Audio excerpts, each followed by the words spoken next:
Banking हमारी economy का important part है। बैंकिंग लोगों को लोन देती है और उनके पैसे को सेफ रखती है। वहीं पे मुद्रा योजना छोटे व्यापारियों को उनके बिजनेस शुरू करने में मदद करती है और उन्हें आगे बढ़ने के लिए हेल्प करती है। वेलकम टू फिक्यू एजुकेशन। मैं रश्मि परिहार आपके लिए क्लास 12 के इकोनॉमिक्स लेकर आई हूँ और इकोनॉमिक्स का हम ये चैप्टर 3 पढ़ रहे हैं और चैप्टर 3 हमारा मुद्रा और बैंकिंग।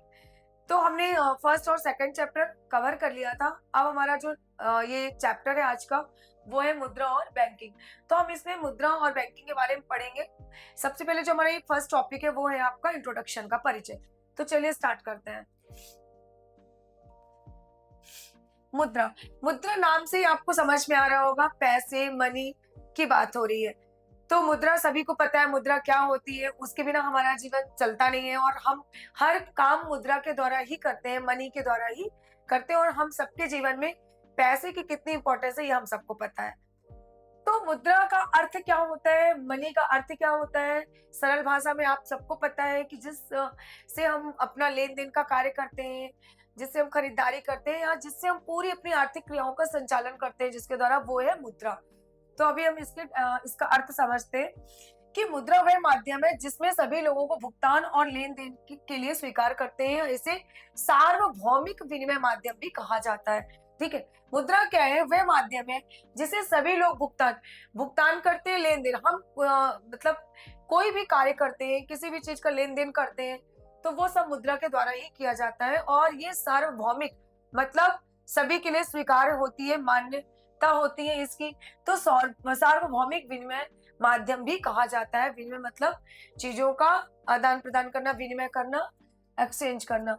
तो ये है मुद्रा। मनी का अर्थ क्या है, मुद्रा वह है जो सभी लोगों के लिए भुगतान के काम और लेन देन के कार्य के लिए स्वीकार की जाती है।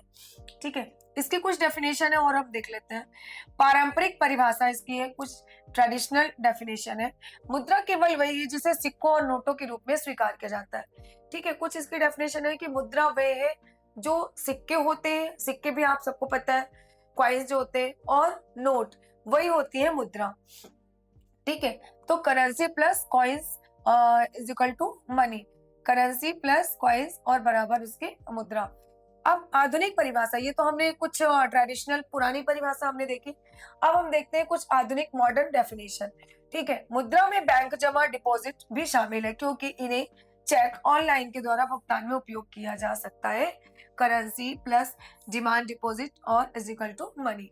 ठीक है, तो ये कुछ आधुनिक परिभाषा है जिसमें मुद्रा में बैंक जमा डिपॉजिट भी शामिल है, चेक भी शामिल है, मुद्रा चेक में भी शामिल है, ऑनलाइन के द्वारा भी। अब आप ये देखिए कि हम लोग ऑनलाइन शॉपिंग करते हैं या फिर ऑनलाइन जो लेन देन का कार्य करते हैं तो वो हम क्या करते हैं, अपने फोन से करते हैं। तो उसमें ऐसा तो नहीं कि हम डायरेक्टली मुद्रा हाथ से दे रहे हैं, हैंड टू हैंड हम ऑनलाइन भी कर रहे हैं तो भी वो मुद्रा उसको मुद्रा के डेफिनेशन में रखा गया। दूसरा, चेक के द्वारा भी हम देते हैं, चेक हमने दे दिया, उसमें हमने जितना भी अमाउंट डाला और हमने उसको बैंक जाके उसको कैश में ले लिया, तो ये भी मुद्रा की कैटेगरी में आता है। इसलिए यहाँ पे बोला गया है कि आधुनिक परिभाषाओं में चेक और ऑनलाइन के द्वारा भुगतान ये उपयोग किया जाता है, तो मुद्रा में बैंक जमा डिपॉजिट भी इसमें शामिल है। तो इसलिए करेंसी प्लस डिमांड डिपॉजिट और इज इक्वल टू मनी। अब है मुद्रा के कार्य, फंक्शंस ऑफ मनी। मुद्रा के कार्य क्या है, अब मुद्रा क्या काम करती है। अब हमने ये तो जान लिया कि मुद्रा क्या होती है, पैसा होती है, नोट्स होती है, कॉइन्स होते हैं, है ना। बैंक में जो हम जमा करते हैं, जैसे चेक है वो भी होता है, जब हम चेक को जो भी अमाउंट डालते हैं हम फिर हम बैंक से उसको कैश के रूप में लेते हैं। दूसरा, ऑनलाइन जो हम शॉपिंग करते हैं वो सब मुद्रा, हमारे फोन में पैसे तो है भले ही हम हैंड टू हैंड नहीं दे रहे हैं तो वो सब मुद्रा के रूप में कार्य करते हैं। अब मुद्रा के कार्य क्या, मुख्य कार्य देखिए, विनिमय का माध्यम है और मूल्य मापन की इकाई है, मीडियम ऑफ एक्सचेंज और यूनिट ऑफ अकाउंट।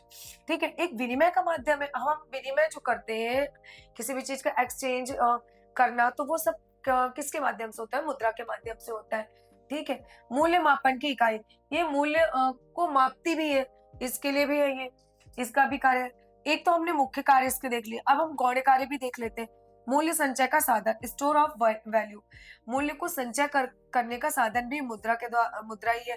स्थगित भुगतान का मानक, स्टैंडर्ड ऑफ डेफर्ड पेमेंट, ठीक है, स्थगित भुगतान करने का मानक भी मुद्रा ही है। संपत्ति का स्थानांतरण करना, ट्रांसफर ऑफ वैल्यू, संपत्ति का स्थानांतरण करना मतलब हम अपनी संपत्ति को एक जगह से दूसरी जगह ले जा रहे हैं, है ना, वो भी मुद्रा के द्वारा ही संभव है। अब हमने देखा कि मुद्रा की कुछ विविध अवधारणाएं हैं, money supply concept, M1, M2, M3, M4, ठीक है। अब M1 करेंसी जो डिमांड है, डिपॉजिट, अदर डिपॉजिट। M2 बराबर M1 saving deposit post office में। M3 जो है बराबर M1 time deposit, term deposit. और भारत में सबसे अधिक उपयोग होता है किसका? M3 मुद्रा का। किसका होता है? M3 मुद्रा का। अब M4 बराबर M3 plus total deposit of post office, ठीक है। M3 जो इसका फॉर्मूला है वो है M3 बराबर M4 बराबर M3 plus total deposit of office. देखिए M1, M2, M3 ये सब जो मुद्रा है ये मतलब कुछ तो संकुचित रूप में, कुछ व्यापक रूप में मुद्रा है। M4 जो मुद्रा है वो व्यापक रूप में है, ठीक है। M1, M2 को मिला के ये M3 जो है वो सबको ऐड करके M4 में रहता है। अब M3 जो है M बराबर, अब लोगों के पास ज्यादातर कौन सी होती है भाई, हम लोग ज्यादा क्या करते हैं, पोस्ट ऑफिस में ज्यादा अपना छोटा अमाउंट है जो छोटे छोटे जो कैश के रूप में हम जमा करते हैं वो कहाँ करते हैं? पोस्ट ऑफिस में जमा करते हैं, ठीक है।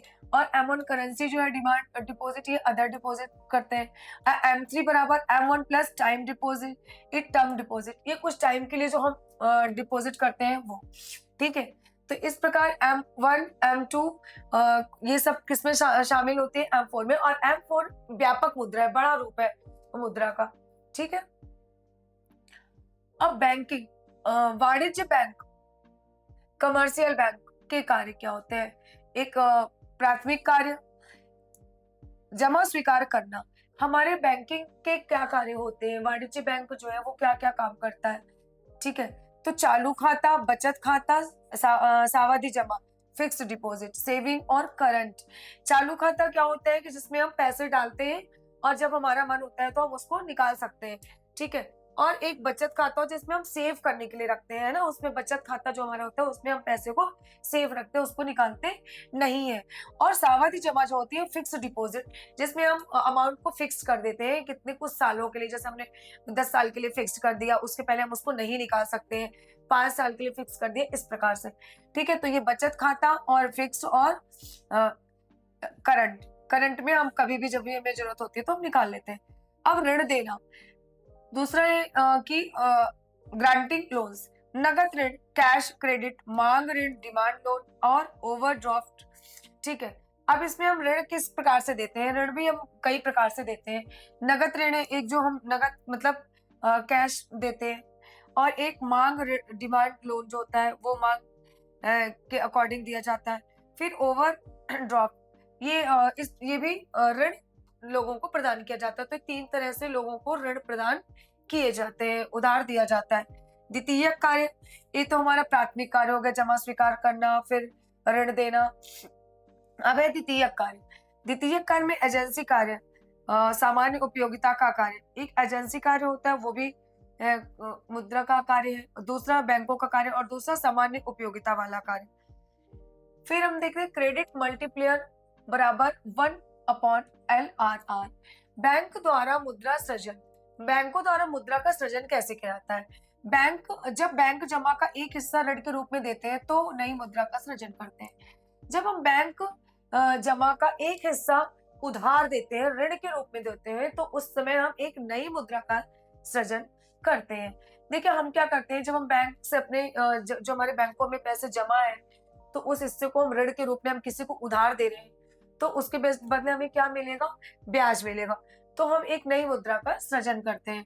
CRR या LLR की भूमिका, LLR लीगल रिजर्व रेशियो, ठीक है। और जितना कम LLR उतनी अधिक क्रेडिट क्रिएशन होगी। LLR जितना भी कम होगा, जो क्रेडिट क्रिएशन है उतनी ही अधिक होगी। जितना अधिक LLR होगा उतनी कम क्रेडिट क्रिएशन होगी। देखिए यहाँ पे क्या है कि LLR जो है वो जितना अधिक होगा, क्रेडिट क्रिएशन क्या हो उतनी कम होगी, और जितना अधिक LLR होगा उतनी कम क्रेडिट क्रिएशन होगी, है ना। LLR जितना कम होता है तो क्रेडिट जो होता है उतना अधिक होता है, लेकिन अगर LLR कम है तो उतना ही क्रेडिट जो है ज्यादा होगा। ठीक है, क्रेडिट मल्टीप्लायर प्लायर है ना, क्या मल्टीप्लायर मतलब हर तरह से उसको यूज करना। अब है भारतीय रिजर्व बैंक आरबीआई की भूमिका क्या होती है। अब गुणात्मक उपकरण आरबीआई की क्या भूमिका होती है कि मार्जिन आवश्यकताएं, मार्जिन रिक्वायरमेंट, उपभोक्ता ऋण नियमन, कंज्यूमर क्रेडिट, नैतिक प्रेरणा मॉरल, और फिर है मात्रात्मक उपकरण। अभी तुम पहले ये देखते हैं कि भारतीय रिजर्व बैंक का जो है तो मार्जिन आवश्यकताएं क्या क्या पूरी करता है, उपभोक्ता ऋण नियमन कैसे करता है, उपभोक्ता के ऋण का एक जो बना रहता है कंज्यूमर ऋण, उनको ऋण कैसे प्रदान करना, उनका जो नियम बनाए गए हैं। ठीक है, और नैतिक प्रेरणा मॉरल, नैतिक प्रेरणा कैसे मिलती है आरबीआई के द्वारा। अब बैंक दर, खुला बाजार परिचालन, सीआरआर, नगद आरक्षित अनुपात। सीआरआर जो होता है वो नगद रूप में आरक्षित एक नगद आरक्षित रूप में के अनुपात के रूप में रखा जाता है। एसएलआर वैधानिक तरलता अनुपात, एसएलआर जो है वो वैधानिक रूप में तरल अनुपात में रखा जाता है। धन आपूर्ति मनी सप्लाई, अर्थव्यवस्था में कुल उपलब्धता मुद्रा को धन आपूर्ति कहते हैं। भारत में इसका मुख्य मापक M3 है। M3 जो हमने बोला कि सबसे पॉपुलर सभी के पास रहती है, M3 जो मुद्रा है वो संकुचित मुद्रा, सबके पास, सब लोग उसी का यूज करते हैं सिक्कों के रूप में, नोट के रूप में। मुद्रा से संबंधित प्रमुख समस्याएं, मुद्रास्फीति, इन्फ्लेशन, ये सब आपको पता है। मुद्रा संकुचन भी हमने कई बार नाम सुना है, डिफ्लेशन, मुद्रा की अधिकता या कमी। ठीक है, मुद्रास्फीति मुद्रास्फीति अधिकता, मुद्रा संकुचन, कमी। तो ये मुद्रा से संबंधित कुछ प्रमुख समस्याएं हैं कि जब मुद्रा में अधिकता आ जाती है तो मुद्रास्फीति कहा जाता है, और जब मुद्रा में कमी आती है तो उसको मुद्रा संकुचन कहा जाता है। वस्तु विनिमय प्रणाली, वस्तु विनिमय प्रणाली आपने सुना होगा कि पहले के जमाने में ऐसा ही होता था कि वस्तु विनिमय प्रणाली का बड़ा प्रचलन था कि हमारे पास अगर कोई वस्तु ज्यादा है तो हम उसको देकर उसके बदले हम जो हमारे पास वस्तु नहीं है उसको हम ले सकते हैं, उसको हम खरीद सकते हैं। तो इस प्रकार पहले के लोग ऐसे करते थे। मान लीजिए किसी के पास गेहूं है और उसके पास चावल नहीं है, तो वो उसको सामने वाले को उतना गेहूं देकर उसके बदले चावल ले लेता था। बस उस समय एक्चुअल में ये नहीं पता होता था कि मूल्य क्या है इनका। अब उसने कितना गेहूं दिया, उसके बदले जो चावल दे रहा है तो उसको घाटा हो रहा है या सामने वाले को घाटा हो रहा है, ये नहीं पता रहता था। लेकिन उस समय वस्तु विनिमय का बहुत ज्यादा प्रचलन था। भाई किसी के पास कपड़े नहीं है तो उसने गेहूं या चावल के बदले उससे कपड़े ले लिया, इस प्रकार, और जिसके पास कपड़े हैं उसने उससे अनाज खरीद लिया। तो इस प्रकार वस्तु का विनिमय होता था। वस्तु विनिमय प्रणाली और प्रणाली जिसमें मुद्रा के बिना वस्तु और सेवाओं का आदान प्रदान सीधे वस्तु के बदले वस्तु के रूप में किया जाता है। जैसा कि मैंने अभी बताया कि सीधे वस्तु के बदले ही वस्तु का लेन देन होता है, वही है वस्तु विनिमय प्रणाली। उदाहरण के लिए मान लीजिए गेहूं के बदले चावल, दूध के बदले सब्जी और कपड़े के बदले फल। किसी के पास गेहूं है तो उसके बदले उसने चावल ले लिया, सामने वाले को गेहूं दे दिया। दूध के बदले उसने सब्जी, मान लीजिए हमारे पास दूध है, हमने दूध वाले को दूध दे दिया और सब्जी वाले से सब्जी ले ली। कपड़े के बदले फल, हमारे पास कपड़े हैं तो हमने दूसरे को कपड़े दे दिया, उसने हमें फल दे दिया। इस प्रकार वस्तु से वस्तु का विनिमय, वस्तु से वस्तु का एक्सचेंज। वस्तु विनिमय प्रणाली, वस्तु विनिमय प्रणाली की कुछ कमियां भी है। यह अध्याय में सबसे महत्वपूर्ण चीज है कि मान लीजिए इच्छा को द्विपक्षीय सहयोग, दो पक्षों को से हो रहा है ना एक्सचेंज, तो इच्छाओं का द्विपक्षीय सहयोग कैसे, दोनों व्यक्तियों की इच्छाएं एक दूसरे से मेल खानी चाहिए। अब वस्तु विनिमय कब होगा, जब हमें पता है कि सामने वाले को उस चीज की जरूरत है। मान लीजिए मेरे पास कपड़े हैं, फल नहीं है, और सामने वाले से मुझे फल खरीदना है, तो सामने वाले को भी कपड़े की जरूरत हो तभी तो एक्सचेंज करेगा। मान लीजिए मैंने चावल मेरे पास है, सामने वाले के पास गेहूं है, तो मैं जब भी उसको चावल दूंगा उससे गेहूं लूंगा जब उसको चावल की जरूरत हो और मुझे गेहूं की जरूरत हो। तो मतलब इसमें दोनों एग्री होना चाहिए, दोनों को जरूरत हो उस चीज की, तो ही वो हो सकता है काम, तो ही वो विनिमय का काम हो सकता है। जैसे मुझे दूध चाहिए और सामने वाले को भी मेरी वस्तु चाहिए। इस प्रकार वस्तुओं का विभाजन ना हो पाना, कई वस्तुओं को छोटे छोटे भागों में बांटकर विनिमय करना कठिन होता है। अब हम कैसे छोटे छोटे भागों में अलग करके वस्तुओं का विनिमय करें, वस्तुओं का एक्सचेंज करें, ये बहुत कठिन होता था। किस प्रकार वस्तुओं का हम विभाजन करें। ठीक है, दूसरा जैसे कि मान लीजिए एक भेड़ के बदले आधा कपड़ा देना संभव नहीं है। अब हम आधा कपड़ा तो दे नहीं सकते, कपड़ा तो फुल ही देंगे, तो एक भेड़ सामने वाले ने दी तो हम उसको आधा कपड़ा दे, तो ऐसा नहीं हो सकता। तो इस प्रकार वस्तुओं का विभाजन बहुत ही डिफिकल्ट था। मूल्य मापन की कमी, no common measure of value. मूल्य मापन में भी कमी था। भाई हमें कैसे पता कि उस वस्तु का प्राइस इतना ही है या मेरी वस्तु का प्राइस इतना ही है, तो हमें उस चीज में भी लॉस होता था। कहीं मान लीजिए जो वस्तु हम सामने वाले को दे रहे हैं हमारी वस्तु महंगी है और जो हमने उससे ली वो सस्ती है, लेकिन देना तो पड़ता था क्योंकि इसमें भाई कोई ऑप्शन नहीं था, तो वस्तु के बदले वस्तु एक्सचेंज करने में एक ये भी बहुत बड़ी कमी थी। मुद्रा की आवश्यकता क्यों पड़ी? अब एक ये प्रश्न यहाँ पे आया कि मुद्रा की आवश्यकता क्यों पड़ी, वाई मनी। तो वस्तु विनिमय प्रणाली की समस्याओं को दूर करने के लिए मुद्रा का जन्म हुआ। अब देखिए पहले क्या था, वस्तु विनिमय प्रणाली का प्रचलन था। वस्तु के बदले वस्तुओं से वस्तुओं का एक्सचेंज करना, एक वस्तु के बदले दूसरी वस्तु को लेना और दूसरी हमारी वस्तु के बदले दूसरी वस्तु को देना, मतलब वस्तु से वस्तु का एक्सचेंज करना, विनिमय करना। तो इस प्रणाली की समस्या में जैसा कि अभी हमने इसकी कमियां पढ़ी कि इसमें क्या क्या कमियां थी, है ना, उस कमी को दूर करने के लिए मुद्रा का जन्म हुआ। ठीक है, कि मुद्रा को लाया जाए, मुद्रा का एक मतलब मूल्य निर्धारित किया जाए, उसके अनुसार उससे लेन देन का काम होगा। अब मुद्रा ने मूल्य मापन, भंडारण, विनिमय, गुणवत्तापूर्ण लेन देन को सरल बना दिया। अब मुद्रा के द्वारा क्या क्या कार्य हुआ कि मूल्य मापन, है ना, मूल्य, भाई किसी वस्तु का कितना प्राइस है, हमने 10 रुपए के बदले हमें ये वस्तु इतनी ही मिलेगी, इस प्रकार से मूल्य निर्धारित हो गया। भंडारण करने में, किसी चीज को इकट्ठा करने में, भंडारण करने में, उसको जमा करने में सहायता हुई। विनिमय करने में बहुत हेल्प हुआ, इससे सहायता मिली।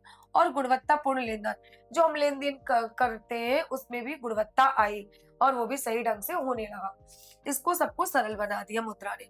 वस्तु विनिमय प्रणाली का महत्व क्या था कि प्राचीन समाज की आर्थिक व्यवस्था का आधार था। व्यापार एवं सामाजिक सहयोग को बढ़ावा, मुद्रा के विकास का प्रारंभिक चरण। देखिए प्राचीन समाज में आर्थिक व्यवस्था का एक आधार यही था कि वस्तु के बदले वस्तु का विनिमय किया जाए, तभी उस समय जो आर्थिक क्रिया है वो संचालित हो सकती थी। व्यापार एवं सामाजिक सहयोग को बढ़ावा देना, व्यापार को बढ़ावा देना, इस प्रकार से हमने वस्तु से वस्तु का विनिमय जो किया उससे व्यापार को भी बढ़ावा मिला। भाई हमारे देश में ये चीज हो रही है, हमने दूसरे देश से वो चीज ले ली, हमने अपने देश से उनको ये चीज दे दी, तो इससे क्या हुआ, व्यापार भी बढ़ा और सामाजिक सहयोग को भी इससे बढ़ावा मिला, समाज के लोगों को भी इससे सहयोग मिला।